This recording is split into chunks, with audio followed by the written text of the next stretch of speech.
네, 여러분 반갑습니다. 제제 리더입니다. 자, 오늘은 시젠이라는 종목에 대해서 좀 알아보도록 하겠습니다. 자, 최근에 시젠이 좀 급락을 하면서 이 소액주주들 같은 경우는 굉장히 마음적으로 고생을 하고 있는 그런 가격까지 좀 떨어지고 있습니다. 자, 고점 대비 지금 하락률을 보자면 최고점 대비 이 종목이 거의 60%까지도 하락이 나왔거든요. 현재 61%까지 하락이 나왔죠. 자, 61%가 하락이 나왔다는 얘기는 뭐 반토막도 더 났다는 얘기죠. 자, 이 고점에서 횡보하는 구간에서 이 시젠이라는 회사가 연간 최대 실적이 나올 것으로 예상이 되면서 많은 또 투자자들이 이곳에서 이 종목을 매수한 부분도 있을 거라고 생각이 되기 때문에 대략 뭐 한 중간 정도의 평균 단가로 이렇게 하락을 좀 맞았다라고 해도 54%의 하락률이기 때문에 현재 뭐 반토막 이상 손실이 난 상태가 돼 있을 가능성이 굉장히 높다라고 봅니다. 자, 이로 인해서 시젠 회사에 이 소액주주들이 찾아가서 대표를 만나게 해달라. 사상 최대의 실적을 찍었는데 왜 주가가 이렇게 하락을 하느냐. 이 주주가치 제고를 해달라. 실적이 잘 났으니까 무상증자라도 해야 되는 거 아니냐 등등 뭐 여러 가지 이슈들이 있는 상황입니다. 게다가 이 고점 부근에서 이 시젠의 친인척들이 이 매수한 물량을 고점에서 매도를 했다라는 이슈도 있기 때문에 좀 도덕적인 측면에서도 또 굉장히 문제가 되고 있는 상황이죠. 자, 그런데 이제 시젠의 임원들이 회사의 성장성은 아직 유지 중이고 또 앞으로도 계속 성장을 할 수 있다라고 말을 하면서 이 자사주 매입을 했던 시기가 좀 있어요. 자, 시젠이 이 임원 26명이 전원 자사주를 16,000주를 매입했다라는 뉴스가 좀 나왔었죠. 자, 요게 12월 29일 날 나왔던 뉴스인데, 그러니까 작년에 매입을 한 거죠.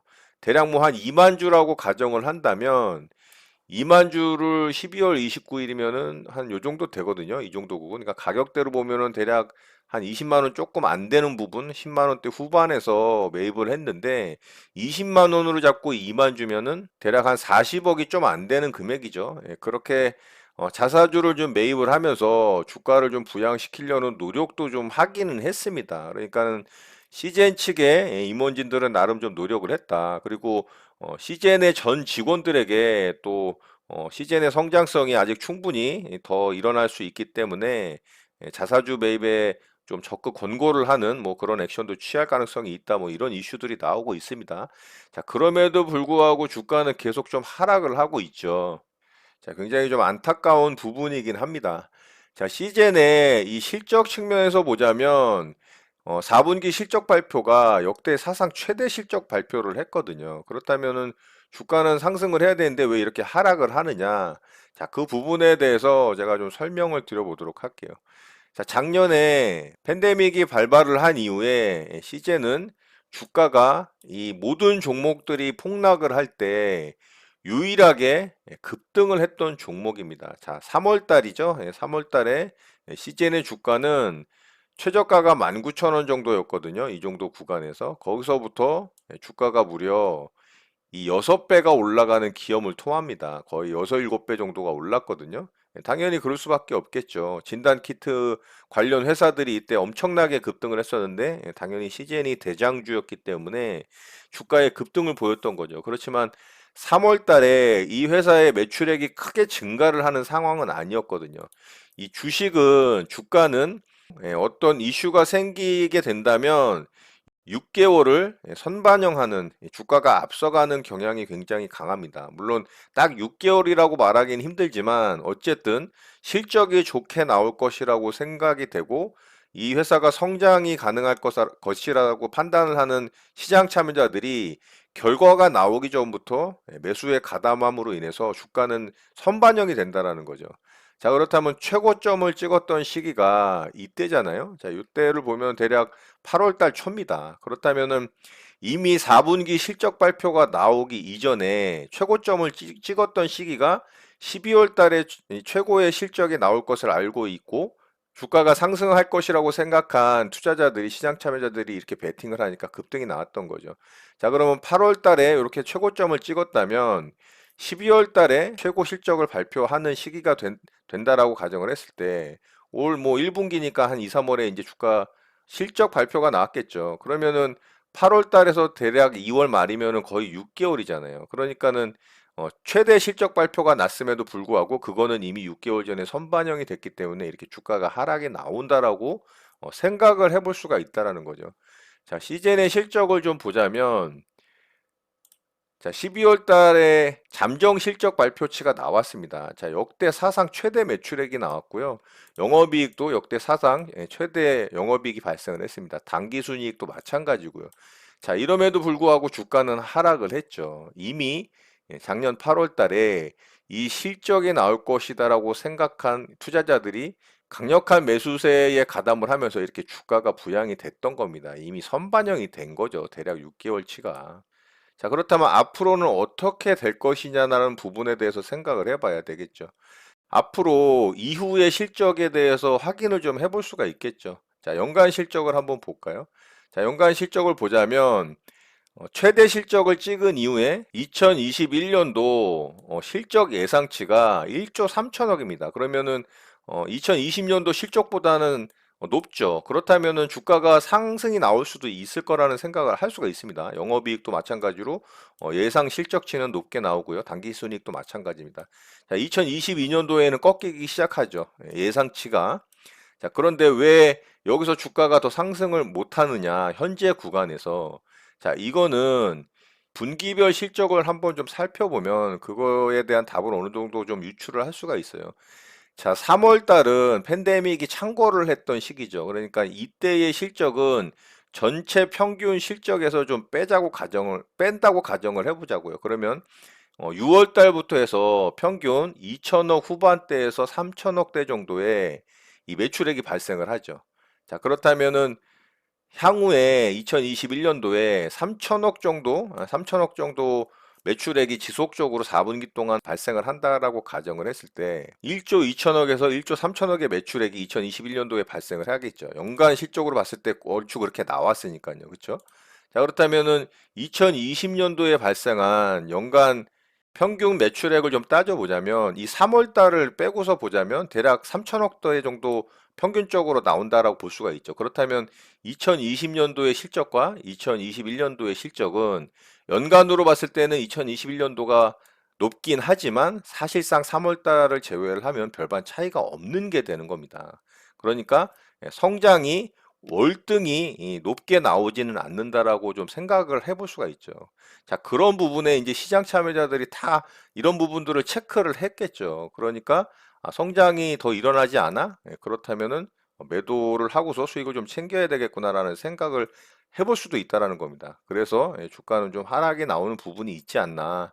그리고 2022년도부터는 성장이 멈추고 조금 하향이 되는 매출액과 영업이익과 순이익이 하향이 되는 모습을 보일 가능성이 있기 때문에 이런 부분에 시장 참여자들의 어떤 판단에 의한 이 매도세가 나오는 것이 아닌가라고 좀 짐작을 해볼 수가 있다라는 거죠. 그리고 현재 주가의 좀 어떤 위치를 보자면 좀 굉장히 비싸진 상태죠. 자, PBR 측면으로 좀 본다 하더라도 현재 PBR이 무려 14배가 나오고 있습니다. 14배인 거죠. PBR 1배가 기본이라고 봤을 때 지금 14배 정도면 굉장히 고평가 구간이라고 좀 볼 수가 있죠. 물론 특수적인 부분이 있기 때문에 상황에 따라서 14배가 비싸지 않을 수도 있습니다만 기본적인 라인으로 봤을 때는 굉장히 높은 구간이라고 생각할 수가 있습니다. 자, 현재 구간도 저점에서부터 보자면 굉장히 높은 구간인 건 맞습니다. 무려 6배 이상 상승이 아직 나와 있는 그런 가격 구간이기 때문에 고점에서부터 보자면 반토막이 난 상황이지만 저점에서부터 보자면 아직도 주가가 6배 이상 올라온 자리다. 자, 이렇게 볼 수 있다라는 거죠. 자, 그럼 지금 구간에서 트레이딩 관점에서 이 종목을 좀 어떻게 바라봐야 할 것인가라고 분석을 좀 해보자면 지금 구간에 이제 가격적인 메리트는 좀 생긴 부분은 맞습니다. 왜냐하면은 이런 저점을 이탈을 시키면서 사실 이제 이 윗구간에서 이 박스 구간을 좀 만들면서 이 3, 4년의 패턴이 좀 만들어졌죠. 고점의 신호가 나오긴 했습니다. 자, 이렇게 봉우리 하나 만들어지고 두 번째 봉우리 이렇게 세 번째 봉우리 만들어지고 이런 저점이 이탈이 나왔을 땐 사실 여기서 이탈봉이 나올 때 비중 조절을 하는 게 맞는 겁니다. 기술적인 분석 차원에서 말씀을 드리는 거예요. 자, 그리고 이렇게 빠지고 저항받고서 다시 빠지잖아요. 그리고 다시 이제 이런 저점 라인이 이탈이 나오니까 또 거기를 저항을 받는 거죠. 여기서 뚫지를 못하고. 자, 최종적으로는 또 여기서 이탈이 나왔죠. 자, 그러면 여기서라도 비중을 줄이는 게 맞는데 사실 이 위쪽에서 물린 사람들 같은 경우는 여기서 비중 조절이라는 게 의미가 없죠.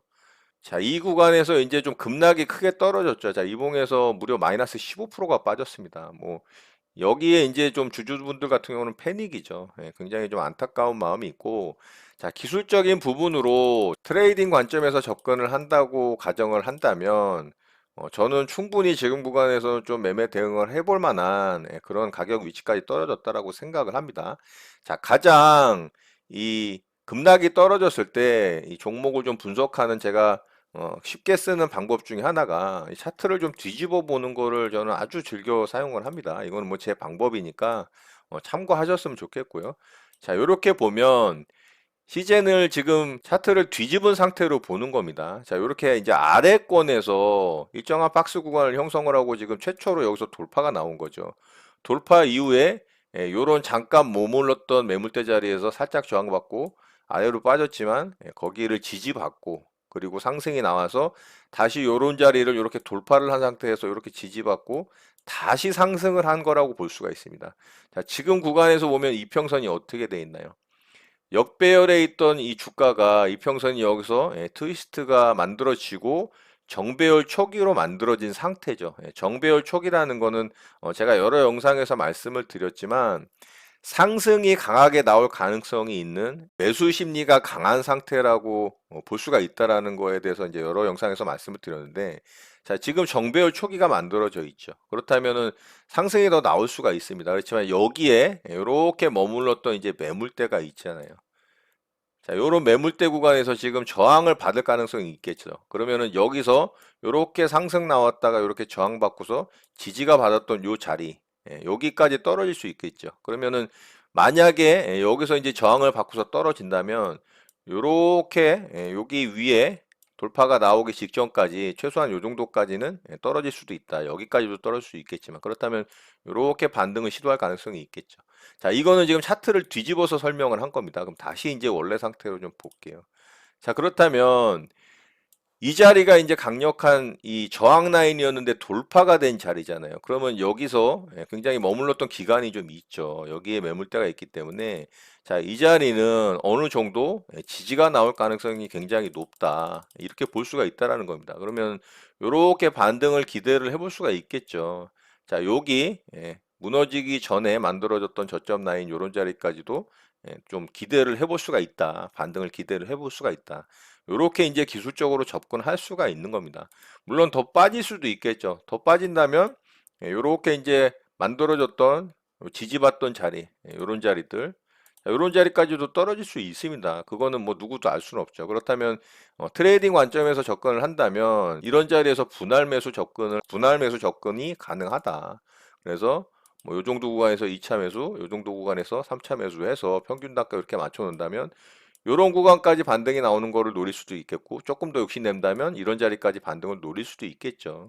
자, 이렇게 가격적인 메리트가 생긴 자리에서 투매 구간을 매수 구간으로 좀 진입을 한다면 분할 매수 관점에서 좀 대응을 해서 수익을 좀 낼 수 있는 그런 구간이다라고는 생각이 됩니다. 그리고 제가 엔벨로프 하단선 매매하는 방법에 대해서 이 우량한 주식들에 대해서 매매하는 방법을 여러분들과 공유한 내용이 또 있습니다. 자, 지금 구간에서 이제 엔벨로프 하단선이 닿죠. 그러니까 굉장히 가격적인 메리트는 생겼다라고 볼 수가 있어요. 제가 이 구간에서도 매매를 해서 수익 냈던 영상이 여러분들과 공유된 실전 매매 영상이 있거든요. 제가 여기서 이 엔벨로프 하단선 닿을 때 1차 매수 이렇게 종가 매수 정도에 했고요. 여기서 아래쪽에서 2차 매수해서 평균 단가 이렇게 맞춰서 이 양봉 만들 때 제가 한 요 정도 구간 수익 내고 나왔던 적이 있습니다. 자, 요거는 엔벨로프 하단선 매매를 했던 거고요. 마찬가지로 지금 구간도 엔벨로프 하단선에 닿고 이미 거기를 이탈을 해서 조금 더 하락을 한 상황이죠. 그러니까 가격적인 메리트는 충분히 있다. 그리고 시젠이 조금 좋은 뉴스가 나올 가능성이 있는 부분이 뭐냐면 이 주주가치 재고를 강력하게 좀 항의를 하고 또 주가가 이렇게 떨어지는데 주가 관리를 하지 않는 부분에 대해서도 강력하게 항의를 함으로 인해서 시젠이 엄청나게 좋은 실적을 냈고 또 주주가치 재고를 위한 무상증자 가능성은 또 있을 수 있습니다. 그거는 뭐 누구도 알 수는 없죠. 무상증자가 일어날지 그렇지 않을지는 알 수는 없지만 만약에 무상증자가 이슈가 돼서 뉴스로 좀 발표가 나온다면 충분히 주가는 또 강하게 상승할 수 있는 가능성도 있다. 이거는 가능성인 부분이니까 이런 것도 있을 수 있다라는 부분을 참고하시고 종목을 바라봤으면 좋겠습니다. 자, 향후에 주가가 어떻게 움직일진 뭐 저도 알 수는 없지만 지금 구간은 사실 이 시장의 어떤 실적 대비 굉장히 깊게 하락한 부분은 분명히 있는 구간이라고 생각이 되고 현재 뭐 백신의 보급이 전 세계적으로 이루어지고는 있지만 아직까지 진단 키트는 계속 사용이 되어지고 확진자에 대한 검사는 지속적으로 이루어질 가능성이 높기 때문에 예상 실적치에서도 봤지만 올해 실적까지는 무난하게 좋은 실적으로 나올 것은 자명한 사실이기 때문에 가격적인 측면에서 본다면 또 매력 있는 구간이라는 생각은 듭니다. 자, 지금 제가 설명드린 내용은 제 개인적인 이 트레이딩 관점에서와 또 제 개인적인 분석에 의한 것이기 때문에 이 종목을 추천하는 건 아니고 종목을 매수하라는 말씀을 드리는 것도 아닙니다. 이런 부분을 참고하시고 대응을 하시더라도 여러분들의 기준에 맞게 또 여러분들의 판단에 의해서 매매 대응을 하시기를 당부를 드리겠습니다. 자, 오늘 내용은 이것으로 마치도록 하겠습니다. 오늘 하루도 마무리 잘 하시고요. 늘 행복하시기 바랍니다. 여러분의 구독과 좋아요는 언제나 영상 제작에 큰 힘이 됩니다. 감사합니다. JJ 리더였습니다.